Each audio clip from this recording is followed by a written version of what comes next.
Hello and welcome everybody to another Joshino's Gaming Hardware video, and today we're going to be taking a quick look at the MSI B350 Tomahawk motherboard. And with our new trusty helper, the MSI Dragon, although I don't have a name for him yet. Does anyone have any ideas? I wish I could say he was my cameraman, but I had to do all that myself. And this one's an interesting board to cover because it's in that price range where it could be in a lot of your builds. It's around the £100 mark at the moment, and also around the $120 mark in the US. So this is a Ryzen board, and if you're thinking about upgrading and you've been saving up for a while, you've got a little bit of a budget together, but you are working to a budget, then this board might be something that you could consider. The B350 means that you can overclock. So how does it look? Well, from all these pictures you can see that it's a very sleek board. The actual PCB is black and underneath it is also black, and there's the sort of grey-black pattern here, and generally I think that could fit with pretty much any component, fan or case design that you might get, and will probably be able to fit in most builds. One great thing about this board in the looks department is that you can plug up a LED strip to the board and sync it up with MSI's Mystic lighting feature, and basically you'll have your lighting on your peripherals and on the case itself matching together.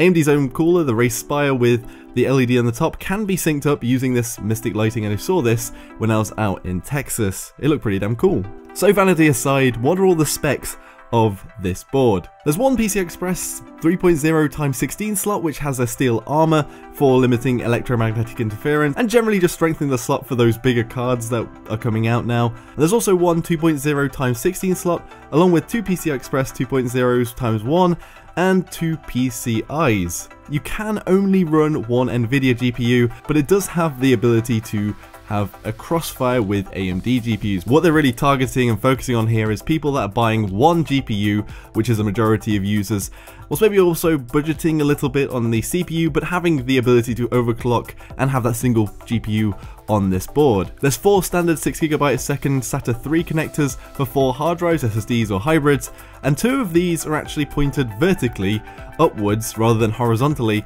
and sometimes that area does get busy with cable management, so I actually kind of like the way they've done this. On the board itself there is a slot for an M.2 SSD device as well, and it's just nice to have that feature in there for these newer devices. There are 4 DDR4 memory slots supporting up to 64GB and up to 3200 plus megahertz. There's an onboard HD audio chip, and the audio channels are isolated, and there's also some gold Japanese capacitors for some decent audio. You can have up to 4 USB 3.1 Gen 1 super fast USB ports through the internal USB 3.1 Gen 1 connectors, and up to 6 USB 2.0s. There are 2 Type A ports on the back panel, which we'll talk about again, and 4 ports through the internal USB connectors. On cooling, there's one 4-pin CPU fan connector, one 4-pin pump water fan connector, 4 4-pin system fan connectors, one 4-pin RGB LED strip connector, which I talked about before. And moving on to the back panel, there's one PS2 keyboard/mouse port, 2 of those USB 2.0s Type A ports I talked about, one VGA port, one DVI-D port, one HDMI port, 3 USB 3.1 Gen 1 Type A ports, and one USB 3.1 Gen 1 Type C port, which is good for me as I've got the Nexus 6P, which uses USB Type C, and 6 OFC audio jacks. That's one Realtek Gigabit LAN controller. There's quite a bit of metal on this board and just feels quite premium, but in the actual box itself you only get 2 SATA cables, the manual, a disc, why we have discs still, and that rear I/O shield. So yeah, this is definitely a nice looking board.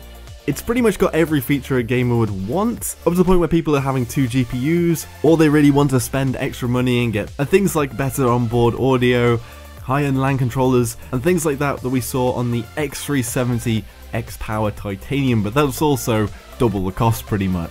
So yep, single GPU, you want to do some overclocking, you want to get into gaming, maybe play some of the newest titles, then this board could definitely be for you. Anyway, that was a B350 Tomahawk from MSI, and maybe I'll do something with this. I was thinking about doing a more budget build and doing the whole thing, but I need to look into sourcing some of the parts, like the case and things like that, to make it mainly for fun. Just curious if people would be interested in that, because my build's always going to be mega, because I want to do all of the streaming and the video editing and stuff, so it's not going to be the usual gamer's PC. So maybe making something like that for my viewers could be quite fun. Be sure to let me know in the comment section below if you'd like to see something like that. Anyway, if you enjoyed the video, hit that like button, subscribe for more of my content, and I'll see you all next time.